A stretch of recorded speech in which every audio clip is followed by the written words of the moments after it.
Have you ever been punched by life? Not with fists, but with disappointment, with betrayal, with heartbreak, with failure that felt like a free fall. There are blows that don't leave bruises on your skin, but leave a dent on your soul. And the truth is, everyone gets hit, but not everyone knows how to get back up. Some punches don't break bones. They break beliefs. They shatter your trust. They make you question who you are, and whether you're even worth the fight. It could be losing someone you love. It could be watching a dream fall apart in front of your eyes. It could be being told you're not enough so many times that you start to believe it. These aren't the hits you see. These are the hits you carry in silence, in solitude. And they can hurt more than any physical pain. But here's the thing, you're still here, which means you took the hit, and somehow you're still breathing. The punch doesn't define you. The pain doesn't get the final word. What defines you is what you do after the hit. Do you stay down, or do you rise? Strength isn't how hard you can strike. It's how many times you can take the hit and still stand back up, eyes forward, fists clenched, heart intact. Because life doesn't reward the first to land a blow. It honors the one who keeps moving, bleeding, limping, maybe crying, but never breaking. And that's what this quote is about. Not the moment of triumph, but the relentless decision to rise again and again. Everyone wants to win, but not everyone wants to fall first. And yet a very winner has fallen. The difference? They didn't stay there. Look around at the single mom rebuilding her life, the veteran healing invisible wounds, the dreamer trying again after 100 rejections. None of them got stronger by avoiding pain. They got stronger by walking through it. See, life isn't about who can throw the biggest punch. It's about who can absorb the pain, taste the dirt, wipe the blood, and still say, "I'm not done yet." That's the moment we stop being victims and become fighters. It's not about how hard you hit. It's about how hard you can get hit and keep moving forward. Those words, made famous by the film Rocky Balboa, are not just a line from a movie. They're a philosophy of survival, of growth, of quiet, relentless strength. Because life will hit you. Sometimes it comes in the form of betrayal. Sometimes it's the death of a dream, the collapse of a relationship, the failure of a plan. And sometimes it's just waking up every morning with the weight of your own self-doubt. But this quote, this truth reminds us, the strength that matters isn't the punch you throw.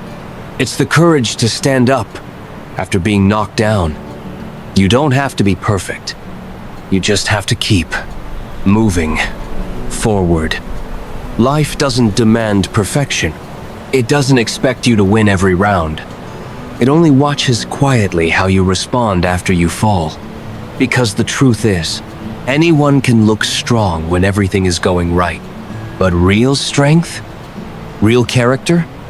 It shows up when the odds are stacked, when your knees are trembling, and when you have every reason to stay down. But you get up anyway. You wipe the blood from your lip. You steady your breath. And you take another step forward. That step may not look heroic. It may not make headlines. But in that moment, you are more powerful than you've ever been. Because life isn't about how well you avoid the hits. It's about how many you can take and still move forward with your heart intact. For years, we've been taught that strength means domination. The louder voice, the harder punch, the one who walks away undefeated. But life has its own definition. True strength is not about being the one who hits hardest. It's about being the one who gets hit and still shows up the next day, still opens their eyes, still ties their shoes, still tries again.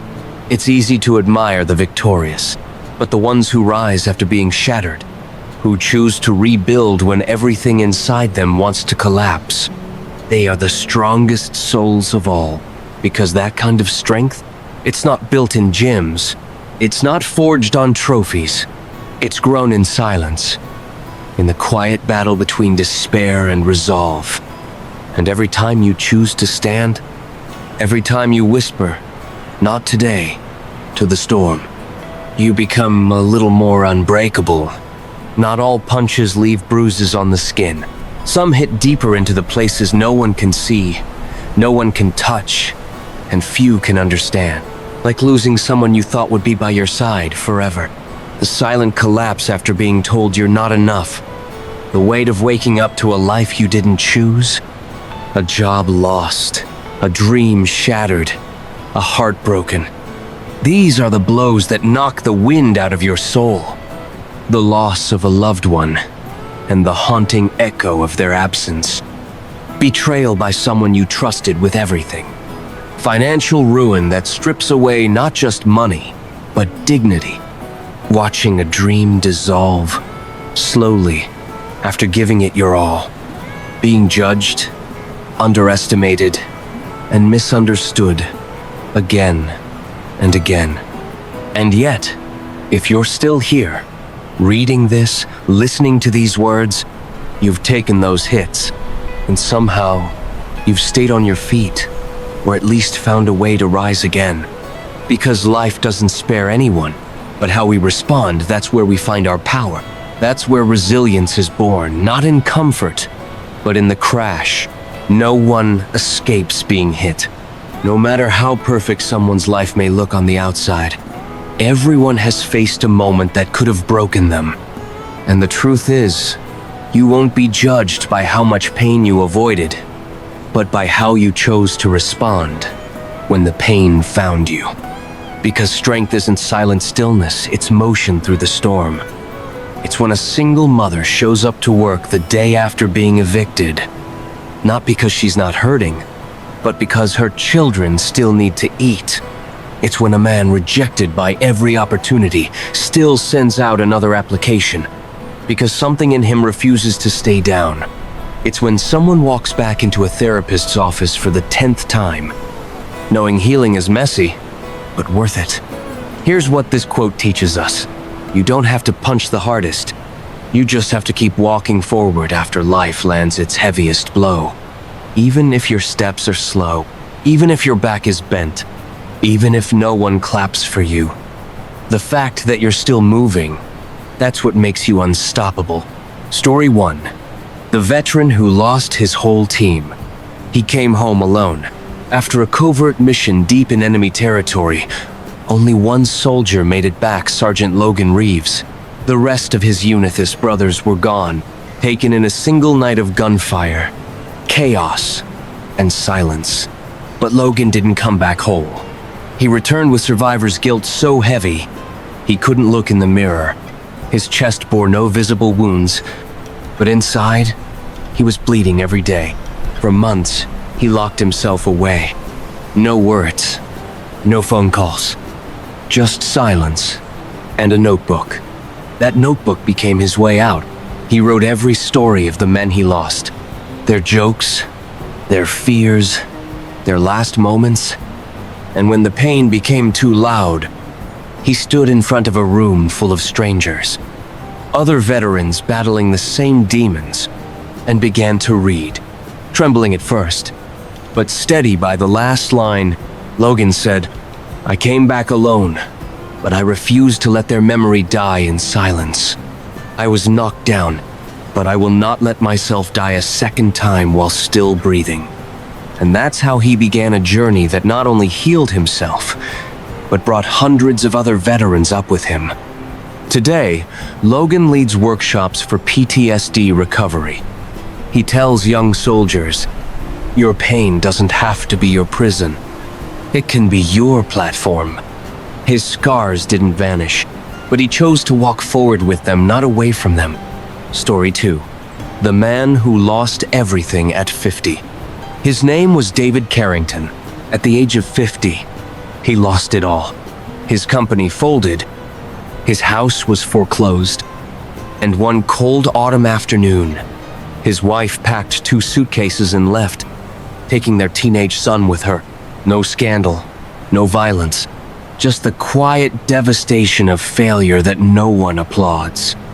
From a man once shaking hands in boardrooms, he became a night shift security guard in an empty warehouse he once helped finance. And in those long hours, alone with fluorescent lights and vending machine dinners, David did something remarkable. He chose not to hate life. Instead, he picked up old psychology books his son left behind. He read by flashlight during midnight breaks. He watched lectures online between patrol rounds. And when the sun rose, he took notes on napkins and broken boxes. Months passed. Then a year. Then came the idea. What if pain could become a profession?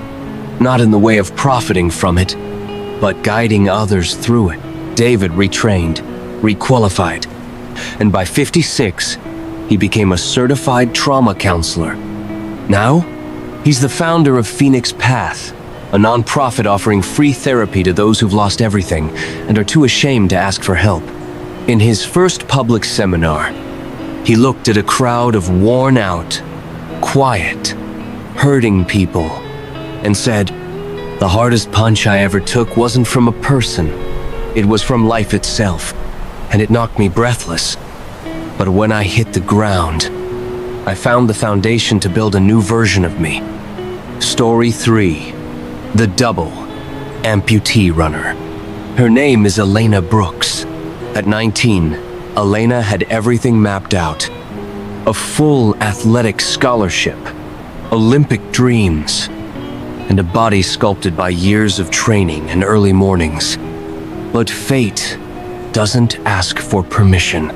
One rainy night, while driving back from a regional meet, a drunk driver veered off the highway.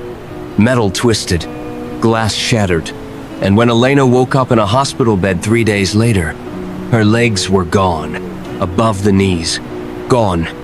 She didn't scream. She didn't cry. She stared at the ceiling for a full hour and whispered just one question: "Who am I now?" For weeks, she refused to see visitors, refused therapy, refused hope. But then, one day, a nurse wheeled in a young boy 8 years old, also an amputee. He looked at Elena with wide eyes and said, "Are you gonna walk again? Because I want to know how superheroes get back up." That night, something shifted. Not all at once, but enough to plant a seed. Elena started therapy, then training, then running. First with bars, then with blades, then on the track.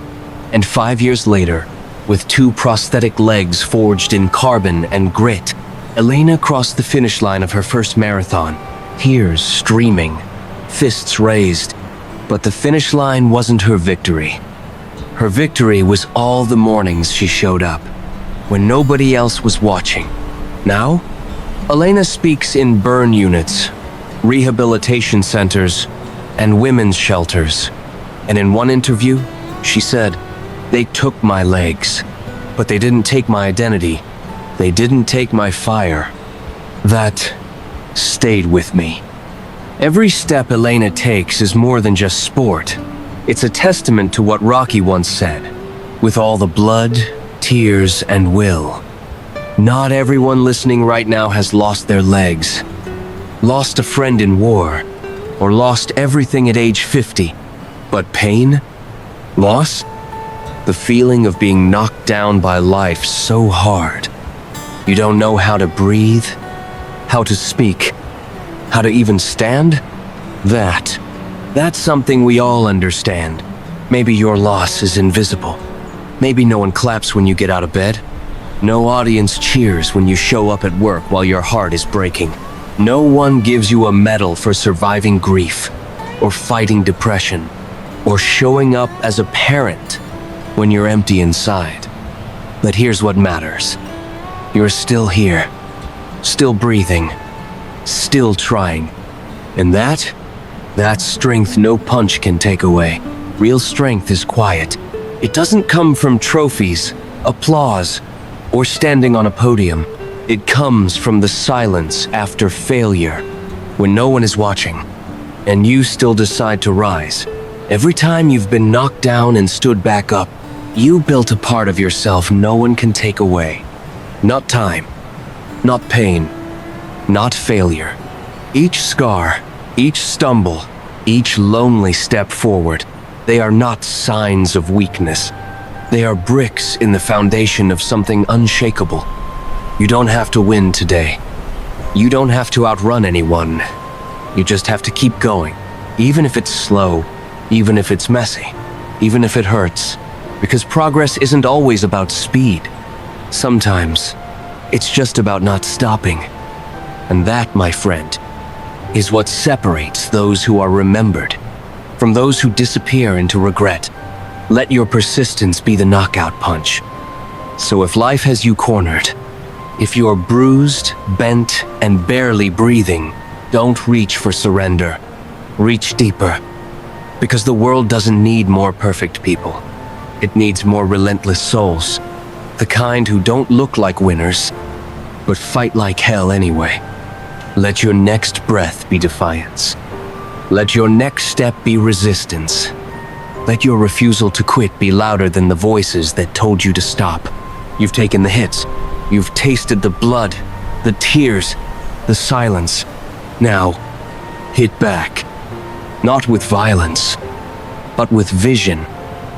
Not with rage, but with resilience. Because the punch that finally wins the fight isn't the one you throw first. It's the one you throw last. When you should have been down, but chose to rise. If you've ever been knocked down by life, by loss, by failure, but you're still here, still breathing, still trying, then this is for you. You are not alone, and you are not weak. You're just in the middle of the fight. Leave in the comments. Not for me, but as a silent declaration to yourself. I took the hit, and I'm still standing.